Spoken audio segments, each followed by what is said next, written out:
అందరికీ నమస్కారం. నా పేరు ఎల్ కౌశిక్. నేను జిల్లా పరిషత్ ఉన్నత పాఠశాల నడుపులో 10వ తరగతి చదువుతున్నాను. విశాఖ జిల్లా. ఆస్ట్రానమీ అనగానే మనకు గుర్తుకొచ్చేది కోపర్నికస్. మ్యాథమెటిక్స్ అనగానే పైథాగరస్, సైన్స్ అనగానే న్యూటన్. వీళ్ళే మేధావులుగా పుస్తకాల్లో చదువుకున్నాం. కానీ వీళ్ళకన్నా వేల సంవత్సరాల క్రితం సైన్స్ ని కాచి వడబోసి ప్రపంచానికి విజ్ఞానం అందించిన భారత శాస్త్రవేత్తలు అందులో ఒక అద్భుతం వరాహమిహిర. ఈయన రచించిన ఎన్సైక్లోపీడియా బృహత్ సంహిత. ఈ ఎన్సైక్లోపీడియాల విషయాలు ప్రపంచ దేశాలకు వెళ్ళాయి. అంతరిక్ష శాస్త్రానికి సంబంధించిన తొలి గ్రంథం బృహత్ సంహిత. శాఖద్వీపానికి చెందిన వరాహమిహిర పాట్లిపుత్రలో జన్మించారు. వరాహమిహిర తండ్రి ఆదిత్యదాస్, తల్లి ఛాయాదేవి. విక్రమాదిత్యుడి శకం విక్రమశకం 58 BCEలో ఆస్థాన నవరత్నాల్లో ఒకరిగా వరాహమిహిరుడు గణిత మరియు ఖగోళ శాస్త్రవేత్తగా స్థానం లభించింది. వరాహమిహిరుడు రచించిన గ్రంథం బృహత్ సంహిత మరియు బృహత్ జాతక. బృహత్ జాతకలో అతను వివరించింది ఏంటంటే అంతరిక్ష శాస్త్రం గురించి, మరి నక్షత్రాలు, గ్రహాలు, వాటి యొక్క కదలికల గురించి వివరించారు. దీంట్లో అతను వాడిన పదం హోరా. హోరాని ఇప్పుడు ప్రపంచానంతా హవర్గా పిలుచుకుంటున్నాం.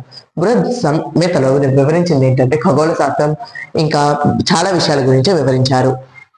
బృహత్ పంచసిద్ధాంత గ్రంథంలో భూమిపై ఎక్కడైనా సరే జ్వాలలు పైకి ఎగుసుతాయి, పైకి విసిరిన వస్తువు కిందకి వస్తుంది. దీనికి కారణం భూమికి ఆకర్షణ ఉండటమే అనేసి. జియాలజీ గురించి మనిషి శరీరంలో రక్తనాళాలు ఉన్నట్టు భూమి పొరలలో జలనాళ్ళు ఉంటాయని చెప్పేసి వివరించారు. జలాగాల శాస్త్రం గురించి ఎలా చెప్పారు. నేరేడు చెట్టుకు తూర్పు దిక్కున పుట్ట ఉంటే దానికి దగ్గరలో దక్షిణ దిక్కున 20 అడుగులు తవ్వితే తీగటి నీరు పడుతుందని చెప్పారు. పర్ఫ్యూమ్ మేకింగ్ గురించి 16 బేస్ మెటీరియల్స్ ఉంటే వాటిని 4 బేస్ మెటీరియల్స్ తో 1820 పరిమాణాలు తయారు చేయవచ్చని వివరించారు. దీంతో పాటు ట్రిగ్నోమెట్రీ గురించి కూడా వివరించారు.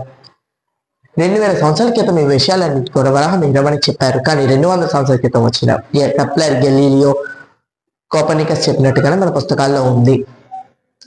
ఢిల్లీలో ప్రస్తుత ఫేమస్ ప్లేస్ అయిన మెహ్రౌలిని విక్రమాదిత్యుడు వరాహమిహిరుడికి పరిశోధనశాలగా నిర్మించి ఇచ్చాడు. దానికి విక్రమాదిత్యుడు పెట్టిన పేరు మెహ్రావలి. వరాహమిహిరుడు గ్రంథాలను బట్టి చూసుకుంటే వరాహమిహిరుడు 82 సంవత్సరాలు జీవించినట్టుగా ఉంది. ఎంతటి గొప్ప గ్రంథాలను సృష్టించిన వరాహమిహిరుడు గురించి ఎంత చెప్పుకున్నా తక్కువే.